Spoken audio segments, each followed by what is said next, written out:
Hello friends, કેમ છો?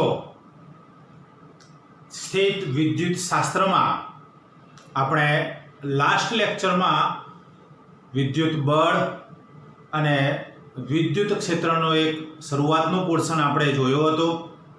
તો આજે આ લેક્ચરમાં આપણે અભ્યાસ કરીશું એ વિદ્યુત ક્ષેત્ર અને સાથે સાથે વિદ્યુત સ્થિતિમાન. જે બિંદુવત વિદ્યુત બાણનું વિદ્યુત ક્ષેત્ર જોયું હતું તે જ રીતે હવે વિદ્યુત સ્થિતિમાન અને એને લગતી ઘણી બધી જે રચનાઓ છે જેમાં વિદ્યુત બાણનું વિતરણ છે એની અંદર કઈ રીતે વિદ્યુત ક્ષેત્ર શોધી શકાય, કઈ રીતે વિદ્યુત સ્થિતિમાન શોધી શકાય એની ચર્ચા આપણે આજના લેક્ચરમાં કરીશું. તો સ્થિત વિદ્યુત શાસ્ત્રની અંદર આપણે બિંદુવત વિદ્યુત બાણનું વિદ્યુત ક્ષેત્ર બધાને જ ખબર હશે કે બિંદુવત વિદ્યુત બાણનું વિદ્યુત ક્ષેત્ર આનું સમીકરણ. કોઈ ક્યુ વિદ્યુત બાર હોય તો ક્યુ વિદ્યુત બારનું વિદ્યુત ક્ષેત્રનું સમીકરણ કે Q/R². આ બધા જ આપણે જાણીએ છીએ. તો તે જ રીતે આ બિંદુવત વિદ્યુત બારનું વિદ્યુત સ્થિતિમાન શું થશે? જ્યારે તમે એનસીઈઆરટી ટેક્સ્ટ બુક અભ્યાસ કરી છે, પ્રકરણ નંબર 2 એના વિશે જોયું છે, ત્યારે આજનો આપણો લેક્ચર એ દરેકે દરેક થિયરી તમને સાબિતી નહીં આપું, માત્ર એના કોન્સેપ્ટ આપણે એમસીક્યુમાં કઈ રીતે ઉપયોગી કરીએ અને કઈ રીતે ટૂંકમાં એના અલગ અલગ સ્વરૂપો આપણે ઉપયોગ એનો કરી શકીએ, મેળવી શકીએ, એની ચર્ચા આજના લેક્ચરમાં કરીશું. તો બિંદુવત વિદ્યુત બારનું વિદ્યુત ક્ષેત્ર, તે જ રીતે બિંદુવત વિદ્યુત બારનું વિદ્યુત સ્થિતિમાન. ઇલેક્ટ્રોસ્ટેટિક પોટેન્શિયલ વિદ્યુત સ્થિતિમાનને V વડે દર્શાવીએ છીએ અને એનું સૂત્ર થશે કે Q/R, જે બિંદુવત વિદ્યુત બારનું વિદ્યુત સ્થિતિમાન છે. અહીં વિદ્યુત ક્ષેત્ર અને વિદ્યુત સ્થિતિમાન બંને સાથે એટલા માટે લઈ રહ્યો છું કે ઘણા બધા એમસીક્યુ ની અંદર સ્ટુડન્ટ્સ કન્ફ્યુઝ થાય છે કે વિદ્યુત ક્ષેત્ર પૂછ્યું હોય ત્યારે શું કરવાનું, વિદ્યુત સ્થિતિમાન પૂછ્યું હોય તો બંને સાથે જ આપણે ટોપિક અહીંયા લઈએ છીએ, જેથી તમારું અહીંયા કન્ફ્યુઝન પણ દૂર થશે. તો સૌથી પહેલા વિદ્યુત સ્થિતિમાન એ વિદ્યુત ક્ષેત્ર કરતા કઈ રીતે જુદું છે? સૂત્ર અનુસાર જોવા જાવ તો E ચલે છે 1/r², અહીં V ચલે છે 1/r. એ તો બરાબર છે સમીકરણ અનુસાર, પરંતુ બીજી રીતે જોવા જઈએ તો વિદ્યુત ક્ષેત્ર જે છે ને એ કેવી રાશિ છે ભૈયા? સદિશ રાશિ. આ પોતે સદિશ રાશિ છે, જ્યારે વિદ્યુત સ્થિતિમાન એ અદિશ રાશિ છે. હવે સદિશ રાશિ અને અદિશ રાશિમાં ટૂંકમાં તફાવત એટલો જ છે કે માત્ર મૂલ્ય અને અહીંયા માત્ર મૂલ્યની જરૂર પડે, અહીંયા મૂલ્ય તેમજ દિશાની જરૂર પડશે.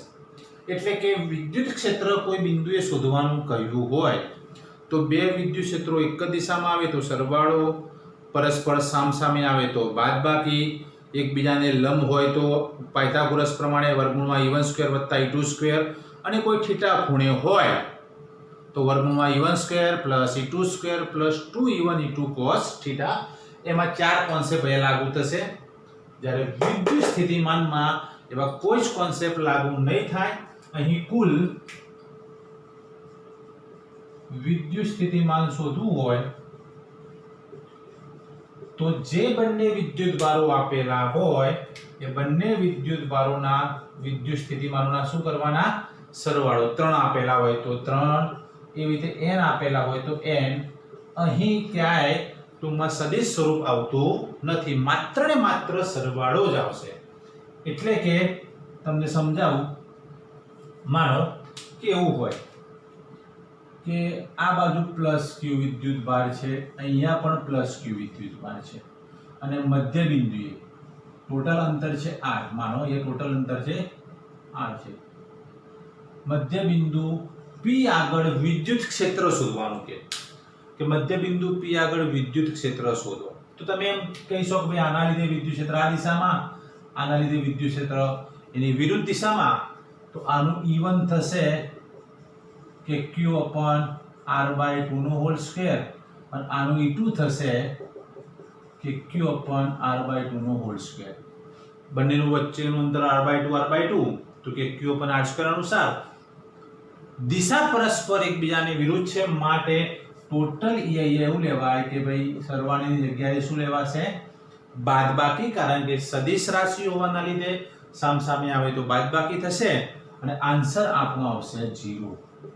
તો આવો જ્યારે પ્રશ્ન પૂછાય ત્યારે વિદ્યુત ક્ષેત્ર 0 આવે, પરંતુ આ જ પ્રશ્નમાં જો વિદ્યુત સ્થિતિમાન પૂછ્યું હોય તો વિદ્યુત સ્થિતિમાનમાં હંમેશા સરવાળો જ કરવાનો, કારણ કે એ દિશા સાથે કંઈ જ લેવા દેવા નથી. એટલે કે એનું સમીકરણ કે q upon r/2 પ્લસ કે q upon r/2, તો જવાબ તમારો આવશે આ બે ઉપર જશે 2 કે q upon r પ્લસ 2 કે q upon r, તો જવાબ આવ્યો 4 કે q upon r તમારો કુલ v થશે. કે q upon r/2 માં 2 ટાઈમ્સ કે q upon r એટલે v બરાબર 4 વખત કે q upon r, એટલે કુલ તમારો એ સરવાળો જ થશે. એટલે અહીં માઈનસ કે એવું કોઈ પણ વસ્તુ વિદ્યુત સ્થિતિમાનમાં આવશે નહીં. જે વિદ્યુત ક્ષેત્રમાં આવે એવું વિદ્યુત સ્થિતિમાનમાં થશે નહીં. સીધો જ સરવાળો અહીં કરવાનો રહેતો હોય છે. ત્યારે વિદ્યુત ક્ષેત્રમાં ડિપેન્ડ કરે છે કે બંને વચ્ચે ક્ષેત્રો વચ્ચેનો ખૂણો કેટલો છે, એના આધારે એનું સાદુરૂપ આપવાનું થશે. તો પહેલો ફરક વિદ્યુત ક્ષેત્ર પૂછાય, વિદ્યુત સ્થિતિમાન પૂછાય તો આ રીતે આપણે ગણવાનું રહેતું હોય છે. બરાબર છે? તમે બધાને આમાં ખ્યાલ આવી ગયો હશે. બિંદુવત વિદ્યુત ભારનું વિદ્યુત સ્થિતિમાન કે q upon r, k ની જગ્યાએ 1/4πε0 લખી શકીએ છીએ. એકમ તમે ભણ્યા જ છો, વિદ્યુત સ્થિતિમાનનો એકમ છે વોલ્ટ અને CGS એકમ થશે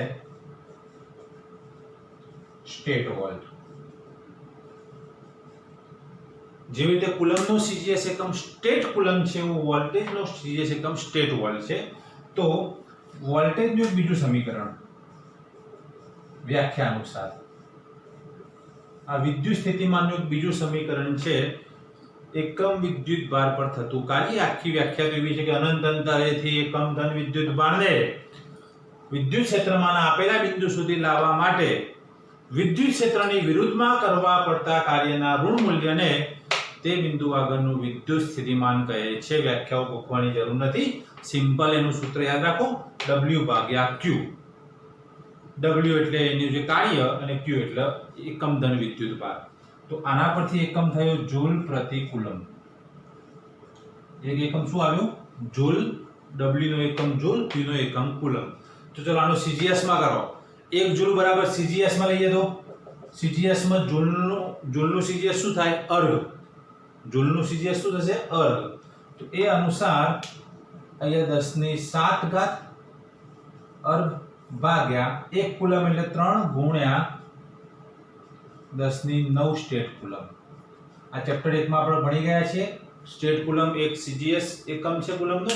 તો જવાબ આવી ગયો અહીં 1/300 સ્ટેટ કુલમ. સ્ટેટ વોલ્ટ થશે, સોરી, હવે અર્ધ ભાગ્યા કુલમને વોલ્ટ કહીશું. તો 1 વોલ્ટ બરાબર કેટલા આવે આપણે CGS અને MKS વચ્ચેનો સંબંધ? 1 વોલ્ટ બરાબર 1/300 સ્ટેટ વોલ્ટ. એટલે આ બંને વચ્ચેનો સંબંધ થયો. CGS એકમ એનો સ્ટેટ વોલ્ટ છે અને આ રીતે આપણે એ જોઈ શકીએ છીએ. તો બિંદુવત વિદ્યુત ભારનું વિદ્યુત સ્થિતિમાન ટોટલ સરવાળો કરીએ W/Q સૂત્ર અનુસાર ગણી શકાય. પછી E અને V વચ્ચેનો સંબંધ જો કે પાછળથી આવવાનો છે કે બંને વચ્ચેનો સીધો સંબંધ કેવી રીતે તારવી શકાય છે, તો એની પણ આપણે ચર્ચા કરી લઈએ. કે વિદ્યુત સ્થિતિમાન એ વિદ્યુત ક્ષેત્રનું રેખા સંકલન છે. વિદ્યુત સ્થિતિમાન શું છે? વિદ્યુત ક્ષેત્રનું રેખા સંકલન. એટલે કે V - E.dl. dl કહો કે dr કહો, કંઈ પણ કહો. તો V E.dl. બે બિંદુ વચ્ચેનો તફાવત હોય તો આપણે એવું લઈએ કે VB VA શરૂઆતનો બિંદુ A અંતિમ બિંદુ B E.dl. એક આ સમીકરણ અનુસાર પણ વિદ્યુત સ્થિતિમાનનો તફાવત આપણે વ્યાખ્યાયિત કરી શકીએ છીએ. VB માઇનસ VA એટલે કે બી બિંદુ આગળનું વિદ્યુત સ્થિતિમાન, એ બિંદુ આગળનું સ્થિતિમાન બંનેનો તફાવત. આ વિદ્યુત સ્થિતિમાન શું છે, એનો તફાવત શું છે, એના વિશે પણ લેક્ચર્સની અંદર તમને ખ્યાલ આવી જ ગયો હશે કે વિદ્યુત સ્થિતિમાનનો તફાવત એટલે સિમ્પલ એક નાનું ઉદાહરણ આપું કે પાણી હોય, માનો કે પાઇપમાં પાણી ભર્યું છે, તો હું પાઇપને સીધી રાખીશ, બંને બાજુ પાઇપમાં માનો કે અંદર પાણી ભરીને આમ પાઇપમાં બંને બાજુથી હોલ જ છે, પાઇપ પાણી નીકળે એવું છે. આને હું સમતલ રાખીશ તો પાણી કઈ બાજુથી નીચે આવશે એ આપણે નથી કહી શકતા. પરંતુ ધારો કે હું પાણીની પાઇપ આમ રાખું, આ બાજુ ઊંચાઈ ઓછી અને આ બાજુ ઊંચાઈ વધારે, તો શું કહી શકીશું, પાણી કઈ બાજુથી કઈ બાજુ તરફ વહે, તો કે વધારે ઊંચાઈથી ઓછી ઊંચાઈ તરફ. જેમ પાણી વધારે ઊંચાઈથી ઓછી ઊંચાઈ તરફ વહે, ઢાળ હોય તો ટૂંકમાં એ રીતે વહે, એમ અહીં વહેવાનું કામ છે વિદ્યુત પ્રવાહનું. તો વિદ્યુત પ્રવાહ ક્યાંથી ક્યાં વહે છે, તો વધારે સ્થિતિમાનથી ઓછા સ્થિતિમાન, અને બે સ્થિતિમાનો વચ્ચેનો તફાવત જેને આપણે કહીએ છીએ વિદ્યુત સ્થિતિમાનનો તફાવત. એટલે વિદ્યુત પ્રવાહ પસાર કરવો છે તો ત્યારે વિદ્યુત સ્થિતિમાનના તફાવતની જરૂર પડશે. VB minus VA equal to minus E dot dl. જ્યાં આનો ઉપયોગ કઈ રીતે થશે, તો તમને વિદ્યુત ક્ષેત્ર આપી દે, ફોર એક્ઝામ્પલ કે ભાઈ E ઇક્વલ ટુ કંઈ પણ આપી દે કે ભાઈ 5 XI અનુસાર બદલાય છે, ન્યૂટન પ્રતિ કુલમ એકમ છે, કે કોઈ બિંદુ આગળનું વિદ્યુત ક્ષેત્ર 5 XI અનુસાર બદલાય છે, તો ત્યાં બે બિંદુ વચ્ચેના વિદ્યુત સ્થિતિમાનનો તફાવત શોધો. અથવા એવું કહે કે ભાઈ V12 આગળ બરાબર વિદ્યુત સ્થિતિમાન 0 હોય તો V00 આગળ વિદ્યુત સ્થિતિમાન શોધો, અથવા 021 આગળ શોધો, કંઈ પણ આપેલું હોય. આવા કોઈ પણ બિંદુ આપેલા છે, પહેલા તફાવત શોધીએ પછી આની વાત કરીએ કે સિમ્પલ રીતે ગણતા શીખ્યા. તો ડાયરેક્ટલી આટલું જ આપેલું છે તો વિદ્યુત સ્થિતિમાનનો તફાવત કેવી રીતે મળે, તો VB minus VA equal to minus A to B. એની શું કિંમત છે 5XI ડોટ dl. dl શું લેવા, તો dl આધાર રાખે છે વિદ્યુત ક્ષેત્રના ઉપર. અહીં વિદ્યુત ક્ષેત્ર માત્ર જો એકલા I માં જ હોય, I એટલે x અક્ષની દિશા, I એટલે x અક્ષની દિશા, તો અહીંયા માત્ર dxi લેવા. જો વિદ્યુત ક્ષેત્ર I અને j બંનેમાં હોય તો અહીંયા dxi વત્તા dyj લેવા. ત્રણેમાં હોય તો dl બરાબર, એ ડિપેન્ડ કરે છે કે dl એટલે કે જો એકલું x હોય તો જનરલી આ સૂત્ર થાય dxi, બંને હોય તો dxi વત્તા dy, અને ત્રણ હોય તો dxi વત્તા dyj વત્તા dz, કે એ કોના ઉપર આધાર રાખશે, dl કેટલું લેવું, વિદ્યુત ક્ષેત્ર ઉપર. કારણ કે બાકીનું 0 થવાનું છે એટલે લેવાની જરૂર નથી. ત્રણ લો તોય વાંધો નથી, પણ ખોટું લાંબુ આપણે કરવું ના કરતા. ઇઝ ઇક્વલ ટુ, ચલો આમાંથી માઇનસ તો 12 જ છે, 5 12 આવી ગયા, એટલે એટલું કોનું સંકલન કરવાનું રહ્યું ભાઈ, x નું સંકલન, dx એટલે કે x નું સંકલન. x નું સંકલન કેટલું થશે, તો કે x²/2. હવે જે લિમિટ આપેલી હોય, આ એનો જવાબ થઈ ગયો -5 x²/2. જે લિમિટ આપેલી હોય એ એટલે આપણે જે બિંદુથી શરૂ કરવાનું છે ને, b એટલે જે બિંદુએ શોધવાનું છે, જે બિંદુએ શોધવાનું હોય અહીંયા લખવાનું, એટલે કે ઉપર આવશે. તમને કહ્યું હોય કે ભાઈ ઉગમ બિંદુ આગળ શોધો, તો ઉગમ બિંદુનો 0 ઉપર લખવાનું, અને 1 2 આગળથી શોધો, આમ કીધું છે કે ભાઈ 1 2 થી ઉગમ બિંદુ આગળ શોધો. તો કયો આપણે લીધો છે, એ માત્ર xm dxi, એટલે એ બંનેના xm જ લેવાના. તો આનો xm કયો 1, આનો xm કયો 0. તો ક્યાંથી ક્યાં લિમિટ લેવાની, તો કે ભાઈ જ્યાંથી શરૂ કરવાનું છે જ્યાં જવાનું છે. શરૂ 1 2 થી કર્યું ને 0 0 ગયા, તો 1 થી 0, એટલે 1 થી 0. અહીંયા બે લેવાના નહીં, કારણ કે બે વાયમ છે. વિદ્યુત ક્ષેત્ર માત્ર શેમાં આપેલું છે, x માં આપેલું છે, એટલે 1 થી 0 ઇઝ ઇક્વલ ટુ -5. એ 0 મૂકતા 0 માઇનસ 1 નો વર્ગ 1 ભાગ્યા 2, માઇનસ માઇનસ પ્લસ થઈ જશે, તો જવાબ આવશે 5/2. VB માઇનસ VA બરાબર 5/2 વોલ્ટ. સમજણ પડી ગઈ હશે? એટલે તમને ફરી એકવાર આનો ઉપયોગ કહી દઉં વિદ્યુત સ્થિતિમાનનો તફાવત E dot dl. This is a general equation of dl, dxi plus dyj plus dzk. તો ડિપેન્ડ કરશે કે dl ની કેટલી કિંમત લેવી એ વિદ્યુત ક્ષેત્ર પર. વિદ્યુત ક્ષેત્ર ખાલી I માં હોય તો માત્ર dxi લેવું. I ડોટ I 1 થાય લખવાનું નથી. એટલે x dx વધ્યા 5 આવ્યા 12. a થી b એટલે શું? લિમિટ. a થી b લિમિટ એટલે જે બિંદુથી શરૂ કરવાનું છે અને જ્યાં બિંદુએ શોધવાનું છે. એટલે ત્યાંથી લઈને ત્યાં સુધીનું. ક્યારેક તમને એવું આપી દે કે ભાઈ a આગળનું સ્થિતિમાન 2 વોલ્ટ હોય તો b આગળનું શોધો તો એ 2 વોલ્ટ પેલી બાજુ લઈ જવા પડે. એટલે 5/3 વત્તા 2 એટલે તમારું એ રીતે જવાબ આવશે 9/3. બરાબર? તો VB શોધવા માટે તો b એ સામે લઈ જવાના પણ આપણે ધ્યાન રાખવા પડે. તો આ રીતે વિદ્યુત સ્થિતિમાન વિદ્યુત ક્ષેત્રના સ્વરૂપમાં સમીકરણ આ પણ થશે જ. એટલે આ રીતે પણ એનો ઉપયોગ આવા MCQs ની અંદર પૂછાય ત્યારે આપણે કરી શકીએ છીએ. તો આ રીતે ટૂંકમાં વિદ્યુત સ્થિતિમાન વિદ્યુત ક્ષેત્ર એનો સંબંધ આ રીતે આપણે મેળવી શકીશું.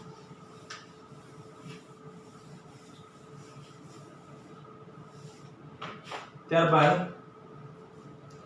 વિદ્યુત સ્થિતિમાનમાં આપણે ક્ષેત્રની અંદર જોઈ લઈએ આગળ તો વિદ્યુત ક્ષેત્રમાં ડાયપોલ એક ડાયપોલની વાત જ્યારે આપણે લેક્ચર ચાલતું હતું ત્યારે મારા અગાઉના વિડીયોમાં ડાયપોલની ચર્ચા કરેલી છે એટલે બહુ ડિટેલમાં ચર્ચા નહીં કરું. પ્લસ ક્યુ વિદ્યુતભાર માઇનસ ક્યુ વિદ્યુતભાર એકબીજાથી પરિમિત અંતરે હોય. જનરલી અંતર આપણે 2a લઈએ છીએ. ત્યારે આ ડાયપોલની રચના થઈ. ડાયપોલનો સિમ્બોલ છે ડાયપોલ મોમેન્ટ. વિદ્યુત ડાયપોલની ચાક માત્રા p વડે દર્શાવાય છે.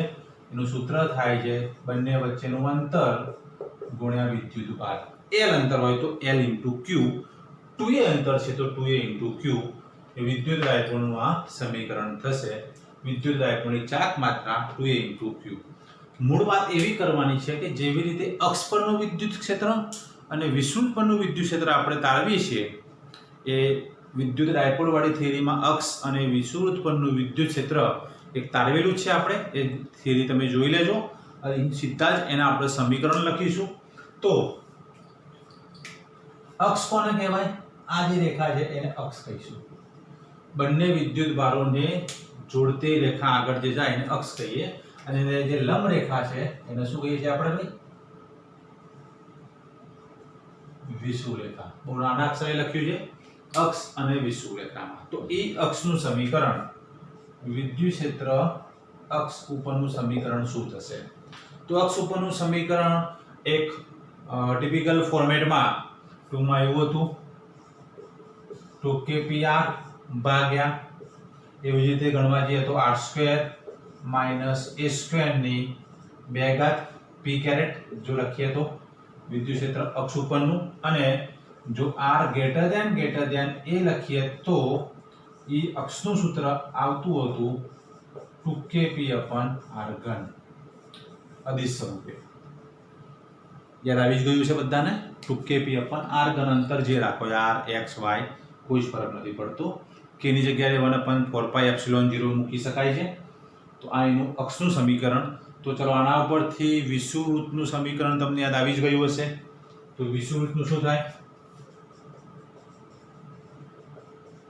એ વિષુવૃત્તનું સૂત્ર અહીંયા જે 2 છે નીકળી જાય એટલે કે જનરલ સમીકરણ આમ જોવા જઈએ તો -kp આ રીતનું જોવા જઈએ તો r² + a² ની 3/2 p કેરેટ અને r > a માટે -kp/r3 p કેરેટ. માઇનસ નિશાની એટલા માટે કે જો વિષુવૃત્ત અક્ષ ઉપરનું વિદ્યુત ક્ષેત્ર ધારો કે આ દિશામાં મળે છે આ દિશામાં તો વિષુવૃત્ત વિદ્યુત ક્ષેત્ર એના કરતા વિરુદ્ધ દિશામાં મળે છે. બંને પરસ્પર વિરુદ્ધ મળશે. અક્ષ પરનું વિદ્યુત ક્ષેત્ર આમ તો વિષુવૃત્ત પર વિદ્યુત ક્ષેત્ર વિરુદ્ધ દિશામાં હોવાના લીધે અહીં કઈ નિશાની આવી રહી છે? માઇનસ નિશાની. એની માઇનસ નિશાની આવે છે. ત્યારબાદ આ અક્ષ અને વિષુવૃત્તના વિદ્યુત ક્ષેત્ર જોયા. એના પછી હું જનરલ સમીકરણ કે કોઈ પણ થીટા બિંદુ હોય કે ભાઈ આ પ્લસ q વિદ્યુતભાર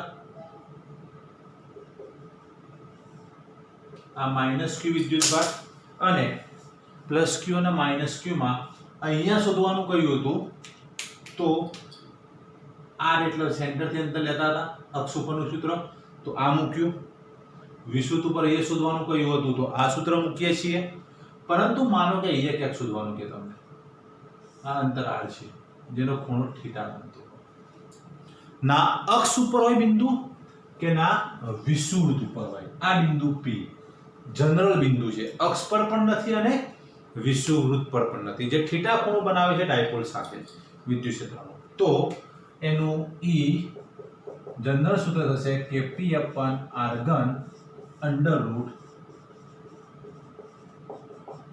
cos² θ + 1 યાદ રાખીશું આનું E જનરલ જો કે આ યાદ રાખો તો બંને તમને મળી જ જશે કે P/r3 cos² θ + 1 જો અક્ષ ઉપર કયું હોય તો આ બિંદુ જે અહીંયા છે અક્ષ ઉપર આવી જાય તો આ બિંદુ અક્ષ ઉપર આવી જાય તો બંને વચ્ચેનો ખૂણો એક જ લાઈનમાં થયા એક જ લાઈનમાં થાય તો બંને વચ્ચેનો કોણ કેટલો થશે બંને વચ્ચેનો કોણ 0 તો ચલો 0 મૂકતા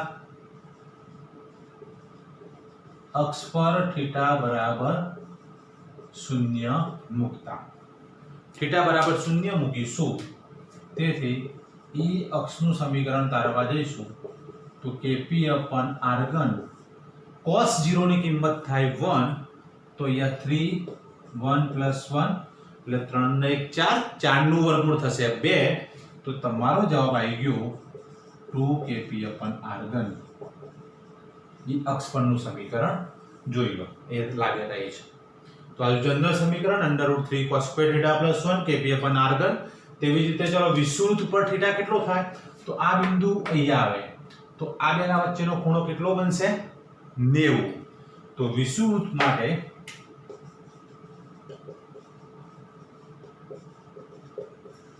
θ બરાબર 90 મૂકતા θ બરાબર 90 મૂકીશું તો કહેજો મને cos 90 ની કિંમત 0 0 × 3 0 એટલે એક જ વધ્યો તો E વિષુવવૃત્તનું મૂલ્ય ખાલી શું વધે છે Kp/r3 મૂલ્ય સ્વરૂપે માઈનસ દિશાની ખાલી વિરુદ્ધ દિશા કે સમાન દિશા બતાવશે Kp/r3 તો જનરલ સમીકરણ વિદ્યુત ક્ષેત્રનું Kp/r3 √3 cos² θ + 1 તેવી જ રીતે બંને અક્ષ અને વિષુવવૃત્ત ઉપરના વિદ્યુત ક્ષેત્રના સમીકરણો આપણે અહીંયા તારવ્યા તો આ જે વિદ્યુત ક્ષેત્રની વાત કરી તેવું વિદ્યુત સ્થિતિમાનનું સમીકરણ જોઈએ આપણે આ વિદ્યુત ક્ષેત્રનું થીટાના સ્વરૂપમાં જનરલ સમીકરણ તો વિદ્યુત સ્થિતિમાનનું શું આવશે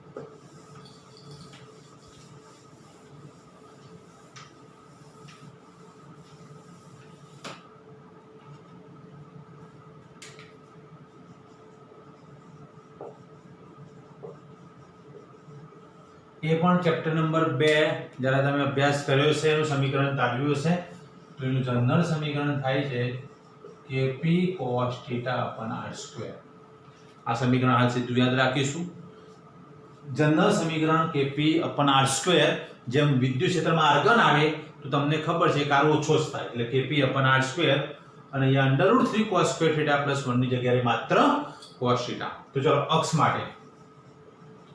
અક્ષ માટે θ કેટલા લઈશું 0 θ 0 લઈએ એટલે cos 0 ની કિંમત 1 તો v અક્ષનું સમીકરણ થશે Kp/r2 જો કે θ બરાબર 180 પણ લેવાય 180 લો એટલે અને θ બરાબર 180 લો તો v આવશે -Kp/r2 એટલે v પ્લસ ઓર માઈનસ આવશે અક્ષ ઉપર બંને ડિપેન્ડ કરશે θ કેટલો છે વિષુવવૃત્ત માટે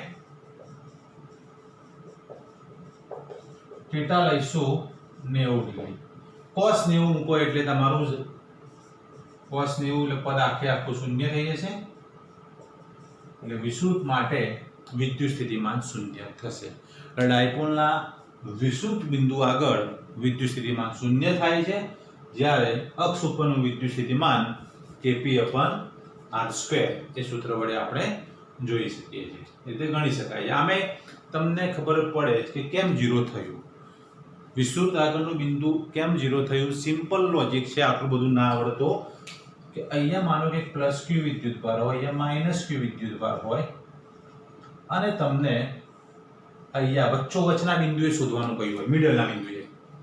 તો મિડલના બિંદુએ આનો v1 પ્લસ આનો v2 સરવાળો કરવાનો. ચલો આ અંતરે આ લઈ લઈએ, આ અંતરે આ લઈ લઈએ, બંનેના અંતર. તો v1 થશે કે q/r વત્તા કે -q/r સરવાળો કરવાનો, પરંતુ પોતાનો વિદ્યુતભાર માઈનસ હોવાને લીધે માઈનસ મૂક્યું, ધેરફોર આન્સર આવ્યો 0. આમ અહીંયા છે, ચલો અહીંયા કયું હોય તો આ અંતરને આપણે x લઈ લઈએ, આ અંતર પણ x થાય, આ +q આ -q બંને અંતર x ધાર લો. વિષુવવૃત્ત છે એટલે સમાંતર હોવાના, તો પણ જવાબ શું આવવાનો 0. એટલે વિષુવવૃત્ત આગળ વિદ્યુત સ્થિતિમાન 0 જ થાય છે. એ આપણે અહીંયા આ સૂત્ર વડે, આ લોજિક વડે પણ આપણે સાબિત કરી શકીએ છીએ. Okay, clear? આપણે વિદ્યુત સ્થિતિમાન ડાયપોલ માટે જોયું, તે જ રીતે 3 વિદ્યુતભારની ઘનતાઓ વિશે તમે સાંભળ્યું જ હશે.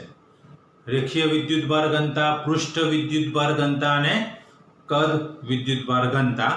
એ ત્રણે ઘનતામાં લેમ્બડા, સિગ્મા અને રો એ 3 ઘનતાની જે વાત છે,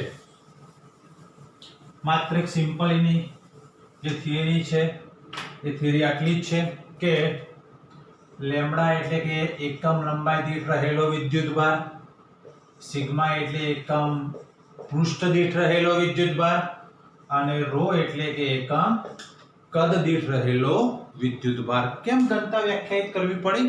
કે જ્યારે વિદ્યુતભાર ગણી શકાય નહીં, વિતરણ સ્વરૂપે, સતત વિતરણ સ્વરૂપે આપેલું હોય તો સતત વિતરણમાં 3 ઘનતાઓ વ્યાખ્યાયિત કરેલી છે. જેવી રીતે ઘનતા બરાબર દળ ભાગ્યા કદ, એકમ કદમાં સમાયેલું દળ, તેવી જ રીતે આ વિદ્યુતભારની 3 ઘનતાઓ થઈ ગઈ છે, રેખીય, પૃષ્ઠ અને કદ વિદ્યુતભાર ઘનતા. આના આધારે વિદ્યુત ક્ષેત્રમાં જે ગોસનો નિયમ હતો અને ગોસના નિયમની જે એપ્લિકેશનો છે, એ એપ્લિકેશનોના જે 3 સમીકરણો છે એની એક ફાસ્ટ પહેલા ચર્ચા કરી લઈએ. અત્યારે હું એક ચેપ્ટરના રેન્ડમ ટોપિક્સ જે લઈ રહ્યો છું કે જેમાં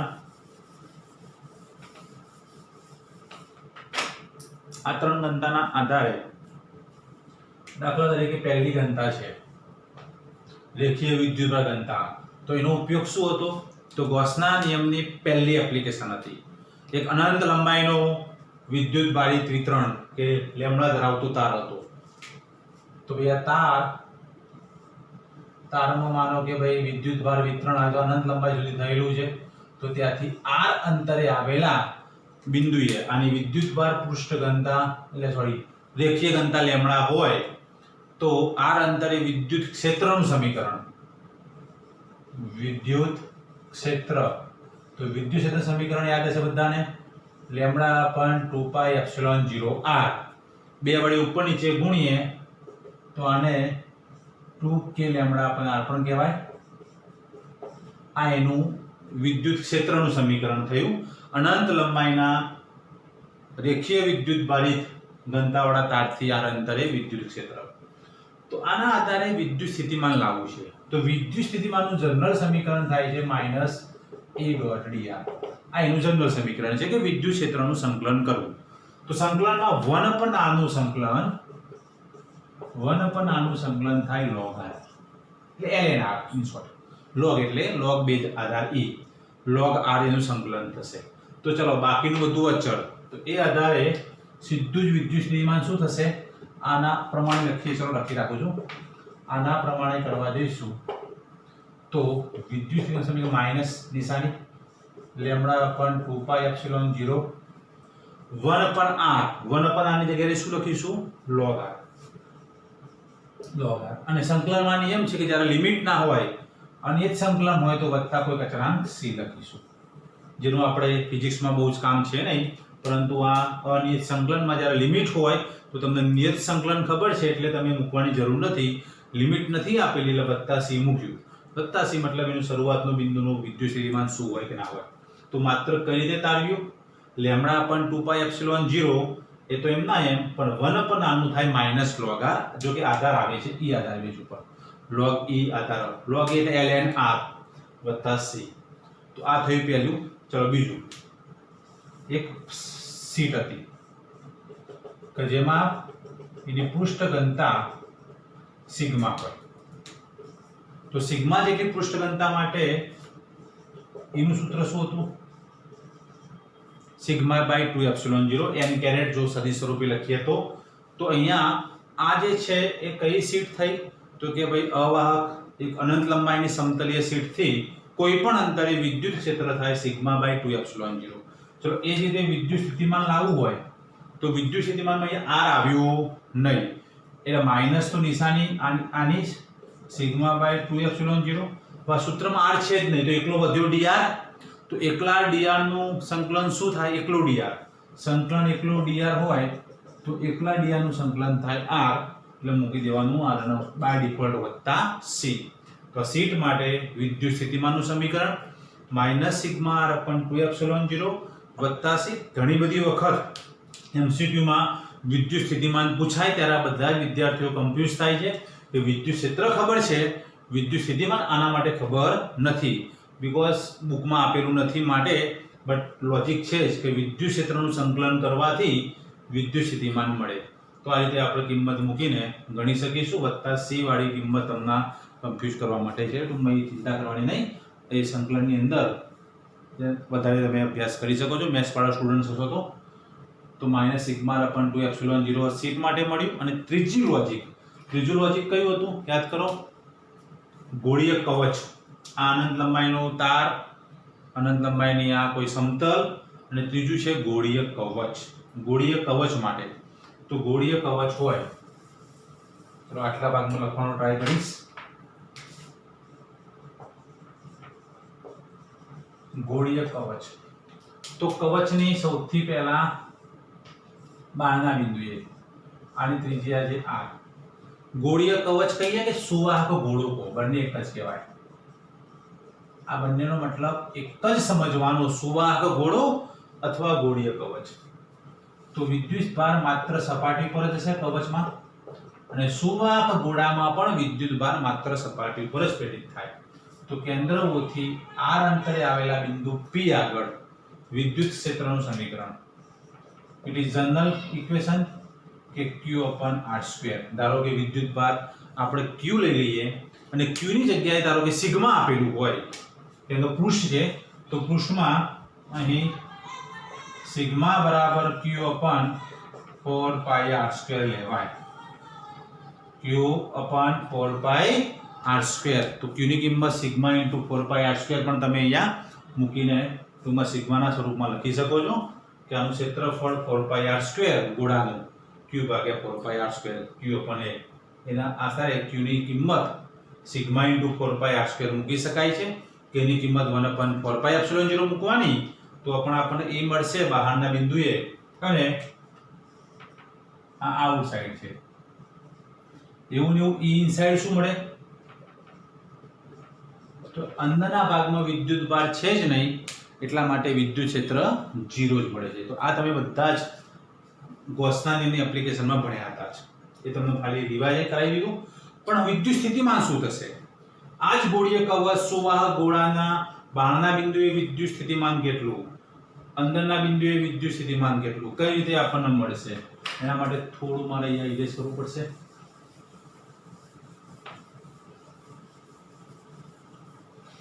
એ કઈ રીતે મળશે બહારના બિંદુ અને અંદરના બિંદુ માટે? તો v નું સમીકરણ આ q upon 4 pi epsilon 0 કે q upon r² આવે તો બિંદુવત વિદ્યુતભારનું જે સમીકરણ થાય એ જ કે q upon r. v outside. It is very simple. જે સાદું સમીકરણ છે બિંદુવત વિદ્યુતભારનું એ જ થઈ જશે.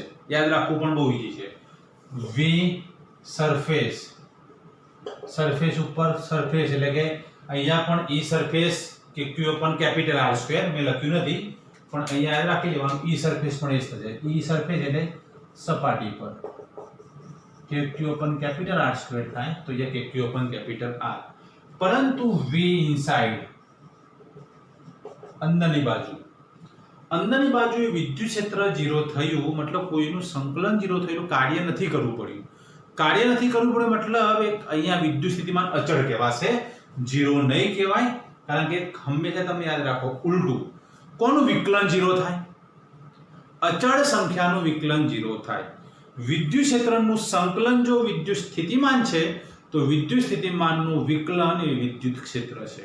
આ બે એક સિક્કાની બે બાજુઓ છે. ફરી એકવાર, વિદ્યુત ક્ષેત્રનું સંકલન કરવાથી જો વિદ્યુત સ્થિતિમાન મળતું હોય તો વિદ્યુત સ્થિતિમાનનું વિકલન કરવાથી વિદ્યુત ક્ષેત્ર મળશે. તો V એટલે શું, કેવો V હોય તો એનું વિકલન ઝીરો થાય? એ ઝીરો લાવવું હોય તો V કેવું હોવું જોઈએ? અચળ. કારણ કે અચળ સંખ્યાનું વિકલન ઝીરો થાય તો V અંદર અચળ રહેશે અને અચળ એની સપાટી જેટલું જ, એટલે કે Q/R જ. કાર્ય ઝીરો થાય એટલે કે આ બાજુમાં સુવાહક ગોળો કે ગોળીય કવચની અંદર વિદ્યુત સ્થિતિમાન શૂન્ય થતું નથી, એ સપાટીના જેટલું જ અચળ રહે છે કે Q/R. એ ખાસ આપણે યાદ રાખવાનું છે. આ રીતે આપણે અલગ અલગ વિદ્યુત સ્થિતિમાનના સમીકરણો અહીં આપણે તારવ્યા.